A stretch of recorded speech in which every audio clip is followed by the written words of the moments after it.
Hi everybody, this is Joel Kennedy with Kennedy Violins. So, what is a great book series that you can use to learn the violin? Now today's video is about the Suzuki book series of books, ones that I'm really familiar with and I like, and they've been around a long time. And now I'll do some future videos with some other instructional books, but today I'm just focusing on the Suzuki ones just because they're really, really great for a lot of reasons, and I think you guys should really know about them if you don't already. So why do I really like the Suzuki book series of books specifically? Well, there's like 4 big reasons, okay? So number 1 is the songs are super gradual in each book. So you're gaining a lot of skill, reading music, doing different bow patterns, string crossings, rhythms, dynamics, notation. You're learning all kinds of stuff, but they're really sneaky about it. It's very strategic. So you learn song by song, and a lot of times the songs don't really seem harder, but yet you're playing them, but you're gaining ability, and you don't even hardly know it. So you're having fun learning a new song, but you're also gaining a lot of skill at the same time. They also will put little exercises a lot of the times in the book that'll prepare you for the songs, especially the beginning books, right? So Suzuki Book 1, and I did a video specifically on Suzuki Book 1 if you're interested in that. So if you're a beginner, I highly recommend Suzuki Book 1, whether you play violin, viola, or cello. Maybe they have it for bass too, I'm not sure. But they give you a lot of little exercises. So for example, in the Suzuki Book 1, they give you little exercises like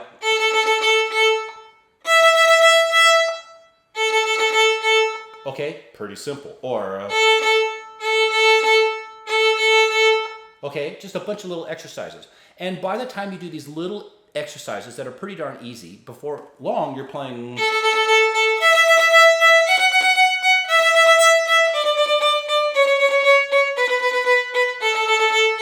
Okay, and then you're on to your second song.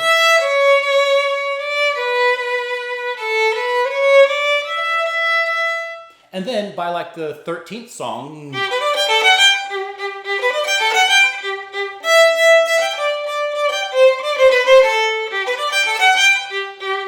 Okay, so in a very short period of time, you progress, you know, from being able to barely play a couple strokes on the violin to now you're at a place where you can play like all kinds of music, right? You can play like an Irish jig or Celtic music or rock and roll, pop, whatever, country, whatever you want, you can probably do it. So I'll give a little excerpt from a few of the other books so you get an idea. Okay, so the last songs I played were in Book 1. So here's a couple songs from Book 2.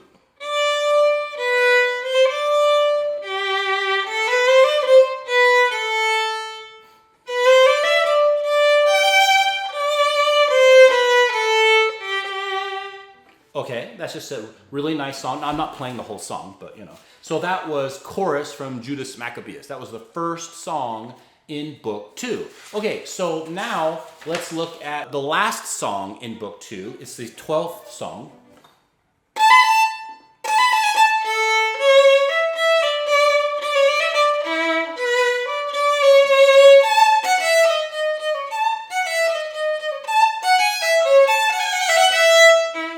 Okay, so pretty big difference, okay? But it only took you 12 songs to get there. Okay, let's look at Book 3.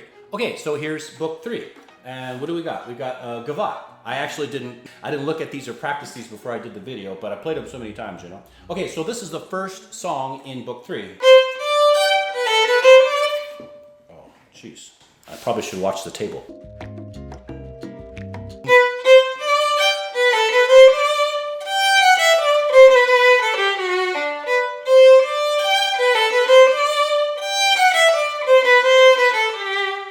Okay, that's a nice little tune. All right, well, let's go on to the last song in Book 3. Okay, here we go. So, there's only 7 songs in Book 3. The last one is Bourrée by Bach, and a lot of you probably know this one.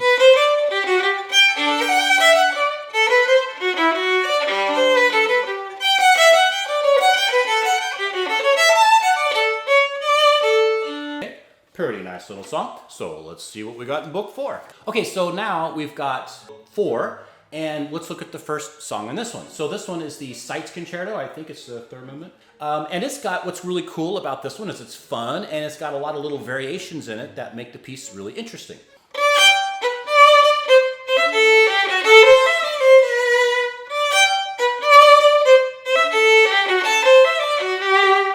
Okay, and then we got some nice legato stuff.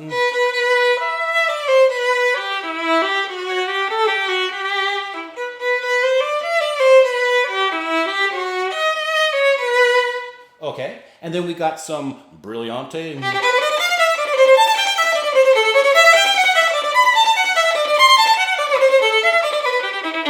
Okay, so now you've got a whole variety of different kinds of notes that you can play, different articulations, dynamics, all kinds of rest. You're doing double stops.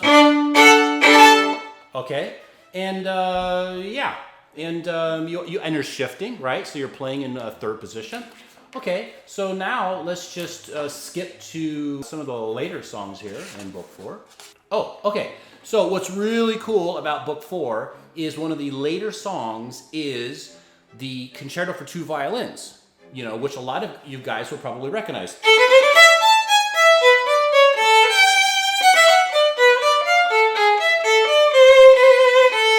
Right? And it actually has the Violin 2 section in Book 4.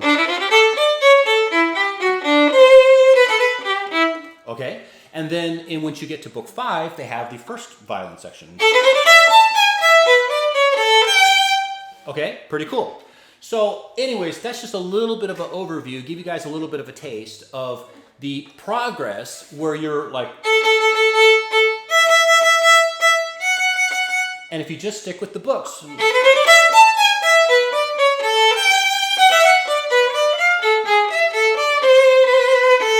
Okay, then you're playing real music, right? And what's really great about the books is that they all have accompaniment books. So if you want to play with a piano, you can play with piano. And they also have duet books, so you can play them with another violinist, you know, or a violist or something like that. So the book series is like super, super supported. So you can not only play, you know, in the comfort of your own home, or you can invite some friends over or do some performances or whether with other people, which is always super fun. So with that, I hope you guys have some happy practicing and have a great day.